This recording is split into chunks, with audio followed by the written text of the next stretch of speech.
Nabi Muhammad SAW diangkat menjadi Rasul. Nabi Muhammad SAW adalah sosok yang mulia dan dicintai oleh seluruh umatnya. Menurut riwayat, penampilan Nabi begitu mempesona. Semua orang mengaguminya. Salah satu sahabat pernah bercerita bahwa Nabi memiliki postur tubuh yang indah, tinggi sedang, kulit putih kemerahan, dan wajahnya tampan. Dia sungguh pemuda yang menawan. Selain parasnya, Nabi juga terkenal akan sifatnya yang mulia, yaitu sidik, amanah, fatonah, dan tablik. Sidik artinya orang yang jujur. Amanah adalah dapat dipercaya.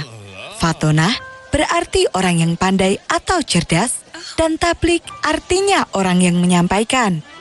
Selain itu, Nabi juga teguh dalam beragama. Dia tidak menyembah berhala seperti kebanyakan kaum Quraisy. Ketika masih kecil, Nabi pernah bekerja sebagai penggembala. Saat remaja, dia mulai ikut pamannya berdagang. Nabi begitu tekun dan cerdas. Dia pun menjadi pedagang yang handal. Bukankah dia orang baru? Benar, dia sangat pandai. Dagangannya selalu laris. Saat berusia 25 tahun, Nabi menikah dengan Khadijah. Dia adalah wanita dengan akhlak mulia, sekaligus seorang pedagang besar yang sangat kaya. Dalam pernikahan ini, Nabi dikaruniai 2 orang putra dan 4 orang putri. Namun, 2 putra Nabi meninggal dunia ketika saat masih kecil.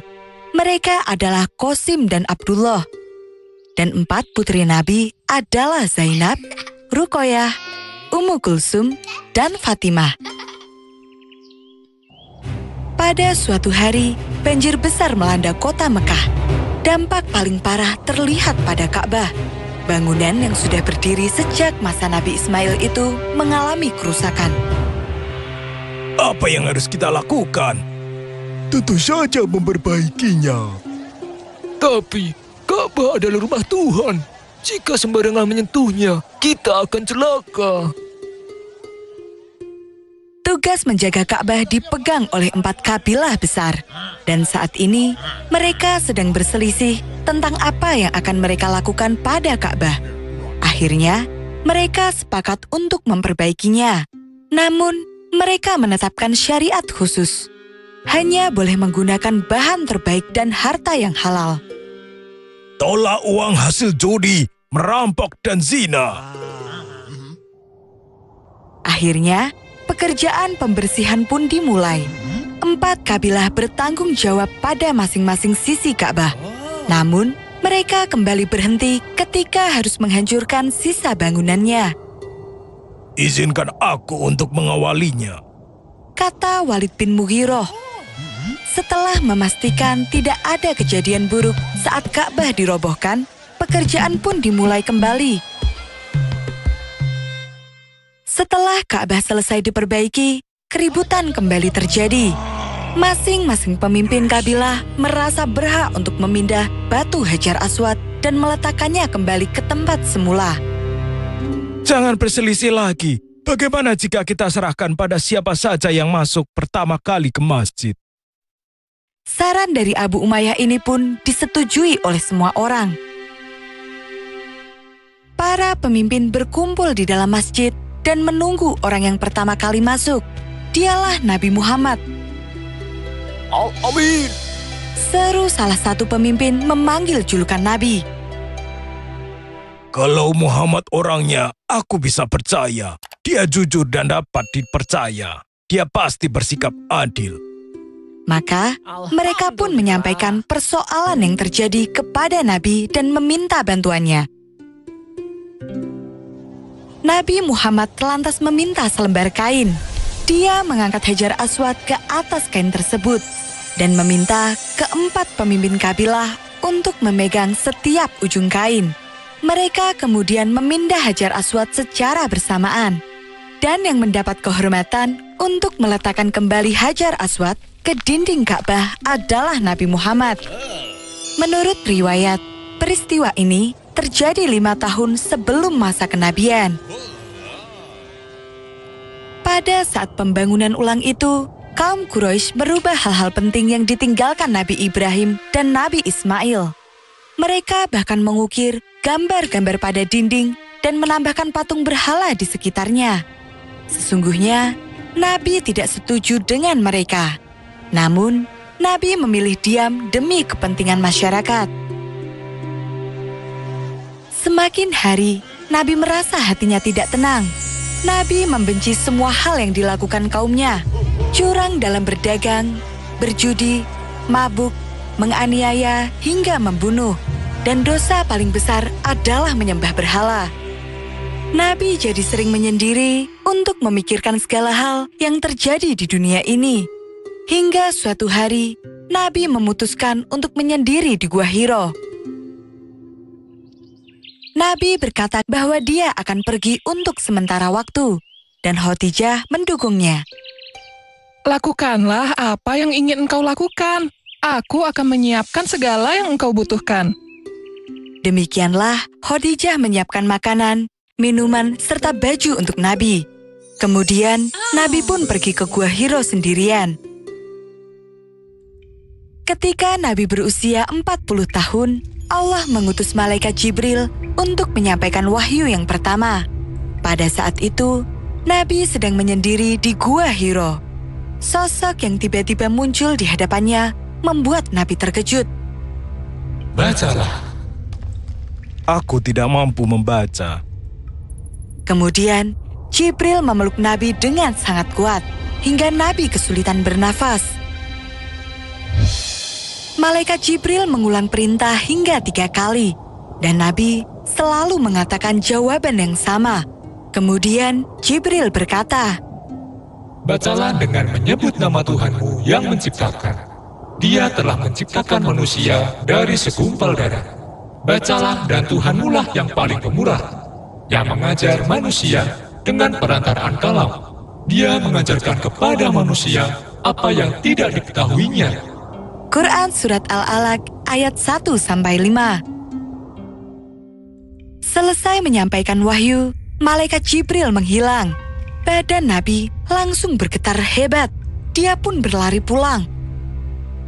Sesampainya di rumah, Nabi berkata, Selimutilah aku. Khadijah segera mengambil selimut dan menyelimuti Nabi, menemaninya hingga Nabi merasa lebih tenang. Apa yang terjadi denganku ini? Kemudian, dia menceritakan hal yang baru saja dialami. Khadijah kemudian mengajak Nabi untuk menemui pamannya Warokah bin Naufal. Pamannya seorang pendeta yang mengenal Injil dan Taurat dengan baik. Dia juga pandai menafsirkan mimpi. Itu adalah Jibril yang pernah diturunkan Allah pada Musa. Warokah juga memperingatkan kalau nantinya Nabi akan didustakan, diganggu, dan diusir oleh kaumnya sendiri. Wahyu itu menjadi bukti bahwa Allah telah mengangkat Nabi sebagai Rasul-Nya. Rasulullah semakin yakin bahwa tiada Tuhan selain Allah, dan Islam adalah agama yang benar. Saat itu, orang yang pertama kali memeluk Islam adalah istrinya Khadijah. Peristiwa turunnya wahyu pertama disebut dengan Nuzulul Quran. Terjadi pada tanggal 17 Ramadan di Gua Hiro.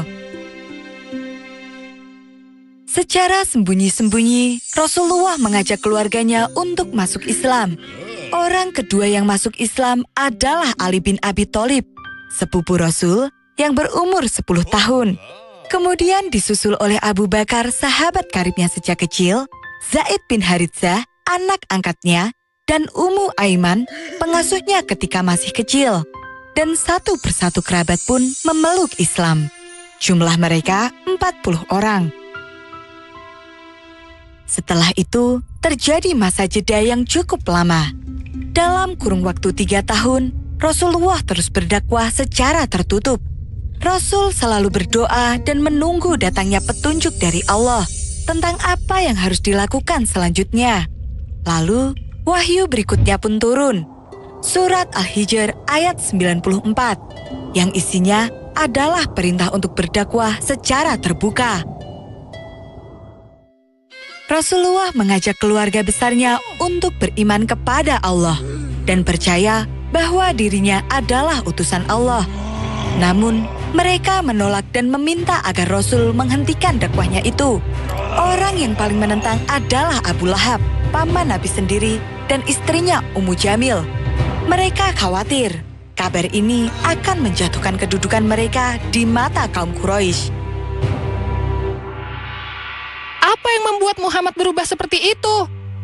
Dia selama ini terkenal dengan orang jujur. Dia tidak mungkin berdusta. Aku yakin dia terkena sihir. Begitulah, mereka yang tidak setuju dengan ajakan Rasul beranggapan bahwa dia terkena ilmu sihir. Demi kebaikan keluarga kita, Muhammad harus dihentikan. Tekad Rasulullah begitu kuat. Meskipun mendapatkan tantangan dari keluarga, dia tidak pernah menyerah. Rasul berkata bahwa tidak ada Tuhan selain Allah. Dia yang maha perkasa lagi maha bijaksana. Sesungguhnya, agama yang diridhoi di sisi Allah hanyalah Islam. Dan segala sesuatu yang terjadi di dunia telah diatur olehnya. Apakah kau juga ingin bertemu dengan Muhammad? Iya, aku ingin berjumpa dengan utusan Allah. Dari hari ke hari, kabar tentang kemunculan utusan Allah ini semakin luas tersebar. Sebagian dari mereka merasa penasaran dengan sosok Rasulullah. Akhirnya, mereka pun berduyun-duyun menemuinya. Rasulullah merupakan sosok teladan. Tidak ada orang yang lebih jujur, lembut, dan penyayang selain dia. Hal ini membuat orang-orang mau mengikutinya tanpa keraguan sedikit pun. Hal yang paling membuat orang kagum adalah kasih sayangnya terhadap kaum lemah dan miskin. Rasul tidak akan segan-segan memberikan apapun yang dimilikinya kepada orang yang lebih membutuhkan. Semakin bertambah umat yang memeluk Islam, semakin bertambah pula golongan yang membenci Islam. Mereka mulai mengganggu orang-orang lemah yang ketahuan memeluk Islam. Beraninya kalian para budak menentang perintah majikan. Jika kalian tertangkap basah pergi menemui Muhammad lagi, aku akan memberikan hukuman yang berat. Tidak berhenti dengan menyiksa para budak, pembantu, dan orang miskin, mereka juga menutup semua mata pencaharian kaum muslimin. Kaum muslimin tidak bisa lagi bekerja, berdagang, atau sekedar membeli bahan makanan. Hal ini tentu membuat mereka sengsara. Namun, Rasulullah mengingatkan umatnya bahwa Allah lah yang mengatur semua rezeki di dunia ini. Jadi, tidak ada alasan bagi mereka untuk mengeluh. Dalam masa-masa yang begitu sulit, Khadijah selalu mendampingi dan mendukung Rasulullah. Semua harta bendanya digunakan untuk menegakkan agama Islam. Selama bertahun-tahun, kaum muslimin terus mendapatkan perlakuan yang kejam. Meski begitu, Rasul selalu mengingatkan bahwa Islam adalah agama yang penuh kasih sayang. Dan Rasul tidak pernah berhenti untuk terus berdakwah.